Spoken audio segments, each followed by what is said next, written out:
Assalamualaikum warahmatullahi wabarakatuh.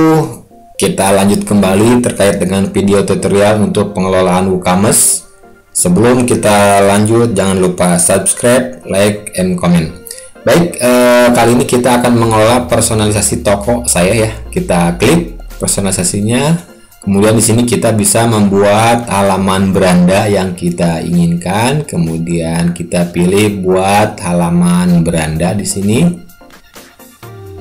Nah, di sini kita sudah membuat halaman beranda ya. Walaupun sebenarnya pada poin ini bisa kita lewati, nanti kita bisa setting ulang di tahap selanjutnya. Tapi kita bisa juga buat di sini. Nah, kita lihat seperti apa hasilnya. Kita kunjungi situs ya. Nah, maka hasil tampilannya seperti ini ya. Jadi halaman beranda, kemudian ini, kemudian ini satu produk yang sudah diupload sebelumnya ya. Jadi nanti kalau misalkan produk-produknya akan muncul produk-produk terbaru ya. Jadi nanti dari halaman ini akan menampilkan 4 kolom dan 4 baris ya. Baik, kita lanjut. Di sini kita perlu menambahkan sebuah logo ya, logo dari toko online kita. Nah, untuk saat ini saya coba untuk mengunggah gambar dari channel YouTube saja gitu. Kemudian unggah berkas, pilih berkas, kemudian di sini saya pilih JSIP channel, kemudian pilih open.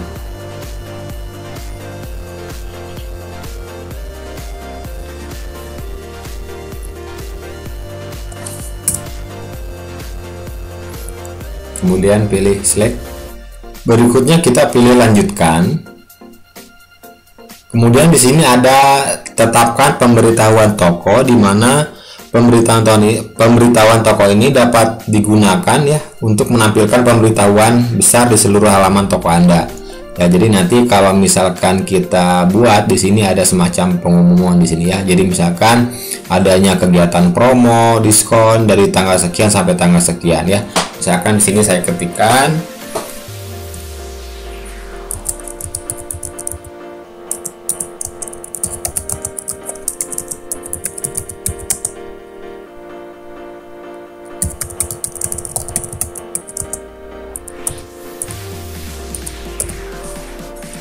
misalkan sini adanya sebuah pemberitahuan promo semua produk mulai tanggal 21 sampai 25. Nah, tahunnya nanti sesuaikan saja. Pilih selesaikan tugas.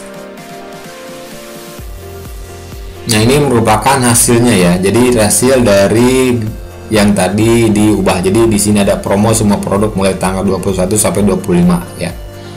Nah, itu terkait dengan pengelolaan personalisasi toko saya ya. Jadi kita sudah menyelesaikan poin ini. Nah, untuk perangkat pemasaran bisa kita lewati terlebih dahulu ya. Berikutnya kita akan mengatur halaman beranda untuk ala toko online ya.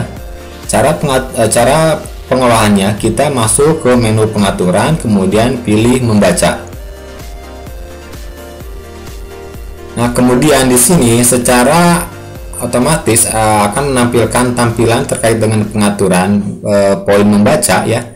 Nah, di sini ada halaman statis yang dibuat ya secara otomatis, halaman beranda. Nah, kita di sini bisa pilih toko. Nah, toko ini di-create secara otomatis ketika kita menginstal Woocommerce ya. Jadi nanti kita pilih menu toko ya. Kita pilih menu toko. Kenapa? Karena di sini kita perlu melihat ada beberapa hal yang perlu kita benahi ya, seperti desain ini. Kalau misalkan kita tidak memiliki basic untuk membuat sebuah desain, akan kesulitan untuk mengganti desain-desain seperti ini ya. Jadi kita ubah tampilan berandanya itu menjadi halaman toko, dan ini dibuat secara statis ya. Kemudian di sini kita pilih simpan perubahan. Kemudian kita lihat hasilnya seperti apa. Kita kunjungi situs ya, kita klik. Nah, hasilnya seperti ini. Jadi desain awal dari halaman poin ini yang akan menyulitkan ketika kita merubah desain, maka di bagian toko online ini sekarang sudah hilang ya. Nah, di sini nanti akan tampil beberapa produk yang kita upload ya, karena kita baru satu produk yang kita upload, maka nanti kita buat produk itu lebih banyak lagi sehingga tampilannya nanti akan lebih menarik lagi ya. Baik, terima kasih pertemuan kali ini sampai di sini, mudah-mudahan bisa dipahami. Wassalamualaikum warahmatullahi wabarakatuh.